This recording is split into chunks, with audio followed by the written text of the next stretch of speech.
I guess we'll move on to our last speaker of the morning. And our last speaker will be Karen Ripley. Karen is a forest entomologist for the Forest Service Pacific Northwest region. She supports forest health monitoring for the West Coast. She represents the Forest Service on the Washington and Oregon to us this morning about state and private forestry partnerships. Good morning, Karen. Good morning, everyone. Let me do some logistics here to stop the video and share the screen, because as a scientist, of course, I love PowerPoint presentations. Share. So I'm seeing I'm sharing the screen. I'll start the slideshow. Can everyone hear me? And we can hear you, and we can see your screen. Terrific. So I've been asked to talk about state and private forestry programs and partnerships. And I want to help you understand these programs and highlight these partnerships, but I had a lot of anxiety because for every relationship that I describe or partnership that I call out, there are a dozen others that will go unmentioned. Initially, and you've heard this before, the Forest Service's mission is to sustain the health, diversity, and productivity of the nation's forest and grasslands. And the motto, caring for the land and serving the people. And the Forest Service loves, Gifford Pinchot, for the greatest good, for the greatest number in the long run. But here's Washington State, and nearly 60% of the forest land is owned and managed by state and local governments, tribes, and private forest landowners. So the Forest Service mission is to work on all lands or have a positive effect to all lands. And so it's the job of the state and private forestry programs to reach across the national forest boundaries and work with these partners and landowners. And it isn't new. The federal government's been assisting landowners since 1876, initially to help protect water supplies. And then in 1905, when the modern Forest Service was created and the forest reserves were transferred to be the National Forest System, state and private forestry was established officially in 1908. And then you also probably know that the third branch of the Forest Service is research. So we've been doing this stuff since 1908. The mission of state and private forestry specifically is to conserve and manage working forest landscapes for multiple values and uses, to protect forests from threats, and to enhance public benefits from trees and forests. And the best reference document for what state and private forestry does in Washington is, in fact, the DNR's 2020 Forest Action Plan. This is a strategic document. It's required by the Forest Service to qualify for state and private money. And it is a really excellent description of the program areas, the issues that occur in Washington, and where the state wants to go. State and private forestry includes about a dozen program areas in two big buckets: the forest health protection programs and the cooperative forestry programs. Each provides a unique slate of non-competitive financial support and competitive grants to key partners. And I'll describe several of the programs, but probably not all.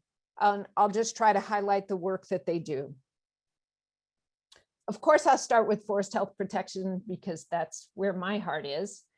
And the programs include insects and diseases, aerial survey and monitoring, invasive species management, and pesticide use. The insects and diseases programs are how state and private forestry supports staff at DNR and in the Forest Service, the entomologists and pathologists and monitoring specialists, to deliver education, technical assistance, monitoring, and financial assistance. And the map shows a couple of red stars. Those are the DNR's offices where their entomologists and pathologists are stationed. The entomologists and pathologists with the Forest Service that serve Washington are located in Sandy, Oregon, Wenatchee, Washington, and La Grande, Oregon. And in addition to just providing general technical assistance and monitoring, the Forest Service also provides competitive grants to do things like evaluate forest health problems. Recent funding has gone to investigating the northern spruce engraver, which is a beetle that was being found outside its previously documented range. Western red cedar dieback. The Forest Service provides competitive funding to treat acres, for example, to prevent bark beetle damage, protect white bark pine, prune dwarf mistletoe. And there's also a grant program for developing techniques. For example, there's a project that's active this year is involved with how to control pine needle scale in Western white pine seed orchards. And so the strongest partnership of this obviously is directly with the state, but I would also add, I put all these telephones there because the other important partners are the people that call us, that want to use our services, that have questions or have observations and want to get more involved with understanding and improving the forest health of the land that they own or manage. A big effort that is involved with forest health protection is survey and monitoring, and the annual aerial survey is a really big deal. Since 1947, we've collected data on the forest condition, and it's been a collaborative effort between WDNR, the Oregon Department of Forestry, the Forest Service, and then we also, the Department of Fish and Wildlife, both US and Washington State, they provide the planes and pilots for these efforts. And essentially, trained observers fly across all the forested area of the state every summer, and they record on a tablet computer where they are observing recent mortality or defoliation. And the snippet of map on the right is an area was created in 2019, and it's an area right at Blewett Pass, along right near Mineral Springs Resort. The purple patches are where there's Douglas fir tussock moth defoliation, light, moderate, or heavy. And then the red patches are where there's tree mortality. The big red patch on the lower left, for example, is labeled 4.3A, which means fir engraver beetle, code number 4, is killing 3 trees per acre in that area. And this is a hugely important data set, and these map products are available on the Forest Service website. Well, what happened in 2020? In 2020, I struck out aerial survey because there was no flying.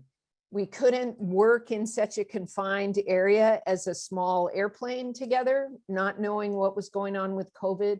And we couldn't put the planes and pilots at risk in case they were needed for fire protection. So no flying. And the partnership, especially with WDNR, was amazing. I am so proud of this group that DNR got right in action and started monitoring as they were out in the field for field work or trap setting or site visits. They recorded their observations of new insect and disease activity along about 3,700 miles of roadways. The Forest Service wasn't able to get out as much, although some of this work was done by the Forest Service. And we kind of focused on acquiring high resolution imagery that you could, and figuring out the process to load it on that same tablet computer that's used in the airport or in the airplane. And then those observers could mark where there's newly damaged or defoliated trees. And about 9 million acres of image analysis occurred in Washington. So we pretty much got half of a normal survey accomplished. And those areas that have observations, these are really high quality observations. There are more that are identified as an unknown causal agent than would be done in a typical aerial survey. It's just harder to recognize the damage causal agent. But this is really good information. And probably by next week, we'll have our typical products up. Now, another part of forest health protection is invasive species management. Efforts to prevent, manage, or remove invasive species contribute to many forest health objectives. And again, the Forest Service provides direct services to national forest land and serves other lands via its main state partner, which is the Washington State Department of Agriculture. WSDA supports the biological control program for the entire state. And just a fun fact, in 2020, they released over 13 species of biocontrol agents at 316 sites on 9 weed species. So about 115,000 bugs were released in 2020, in spite of the pandemic. WSDA also provides education and outreach, mapping, and treatments. They provide pass-through grants to the counties and support the weed-free forage program. They lead the work for knotweed and Spartina control in Washington as well. Washington State University is an important partner for Phytophthora research.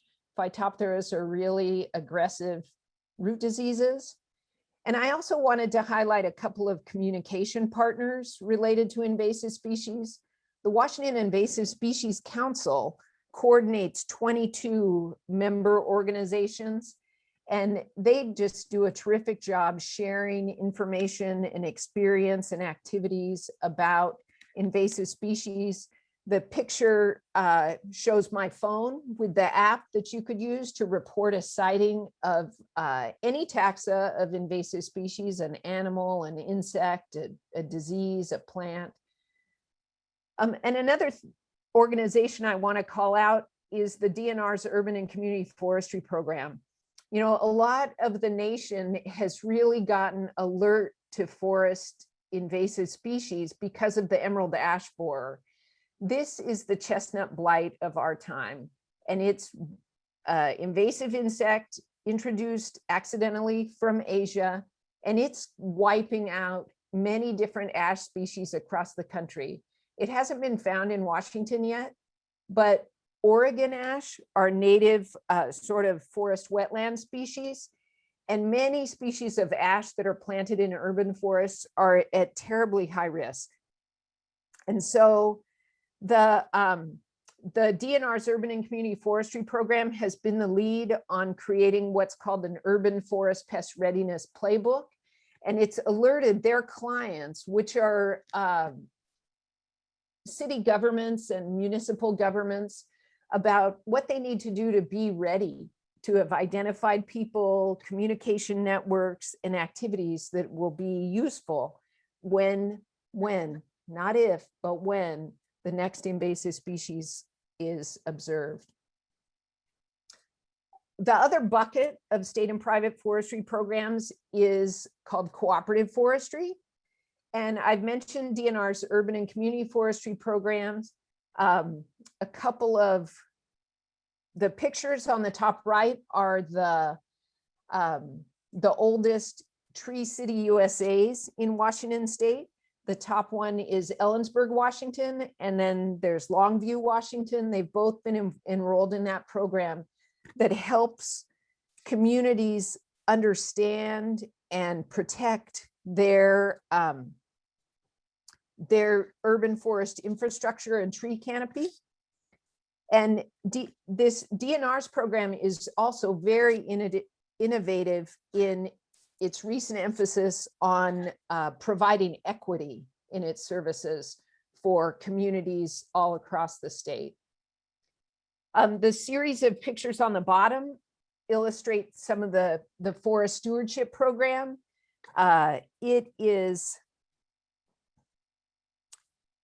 It's probably very familiar to you. It delivers education and technical assistance and financial assistance to non-industrial private landowners.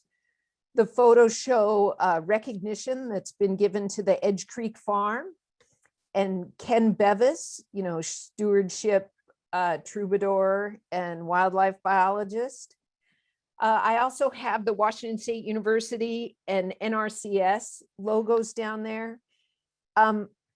All those organizations, WSU, NRCS, and DNR, have been extremely innovative in their continued commitment to the forest stewardship program and their delivery of educational programs as federal funding has gone down over the years and has shifted from the Forest Service to NRCS.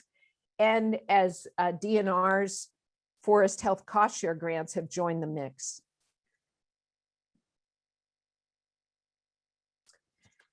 Now, forest health treatments often require activities that do not generate revenue. Harvesting small diameter trees, slash and brush removal, pile burning, invasive species treatments, and developing markets to reduce the costs associated with forest health treatments is necessary to accelerate implementation of these activities. And this is partly the work and focus of state and private forestry's wood innovations and wood energy biomass programs that I tend to just call the wood innovations programs. In between 2015 and 2020, applicants from Washington received $4.9 million for 22 wood innovations projects. And that's about 9% of the funds that were available nationally. So Washington does pretty well with this. Now, we've always kind of, as we learned and realized about forest health problems and overcrowded forests, the traditional partners that have been engaged in trying to deal with those problems have really been industry. Vaughan early on got its small wood mill going. Grays Harbor Paper was quite involved in trying to develop systems for moving wood out of the forests with chip vans that could go up into the forest and bring materials out. And they've continued to be active partners in wood innovations as the work is continuing towards mass timber and cross-laminated timber building materials. People realize that using wood in building has a low carbon footprint. It's got excellent construction efficiency and fire safety, and they're beautiful. The partners, universities, architects, production facilities. For example, Vaughan is just installing a new kiln that'll dry wood to be used in these types of building structures. One of the things that's an issue is that you have to have the okay and building authorities for to meet the building codes, and every tree species has to be tested separately. So Vaughan's work is really going to be towards bringing pine into this universe of products. A couple other examples real quick, just wood energy and biomass. There's a lot of work with developing wood-fired boilers for houses, for schools. The picture sort of bottom right is the Larch Correction Centers that's adding a wood-fired boiler. So using wood, manufacturing pellets, and even developing biochar, which can be used as a soil amendment, are outgrowths of these programs. I know Connie's turning on because I'm near my time. I just want to highlight very quickly 2 more projects. When you pave paradise and put up a parking lot, you don't get those forest values. State and private forestry has 2 programs that are the Forest Legacy and Community Forest and Open Space Conservation programs that protect working forests. Legacy is about buying conservation easements and buying land. This is a high dollar program. It's protected more than 69,000 acres of forest. The state is the main partner, and this is going to really grow because of the Great American Outdoors Act. The other similar program, similar outcomes, is the Community Forest and Open Space Program. It provides funding for communities to buy land and provide public access and forest benefits into the future. I'm going to skip. Here's my final slide that indicates, you know, state and private forestry is about caring for the land and serving the people. From its origin, they've crossed boundaries and worked with partners to do the right work in the right place at the right scale. And focusing program investments really is a function of using the work that Washington's put into its strategic plans and state forest action plans. And that's going to make us all successful. So thank you very much. And I will stop sharing my screen. Karen, thank you so much. It's really great to hear that update on what state and private forestry is doing. You're welcome. There's a ton more that is just there. It's a really terrific slate of programs with really terrific partners. Yes, yeah. I don't see any questions. If anyone has a question for Karen, ask it now, or maybe we can get back to her later. Will you be with us this afternoon, Karen? I will. Great. Okay. So, well, this is our break for lunch.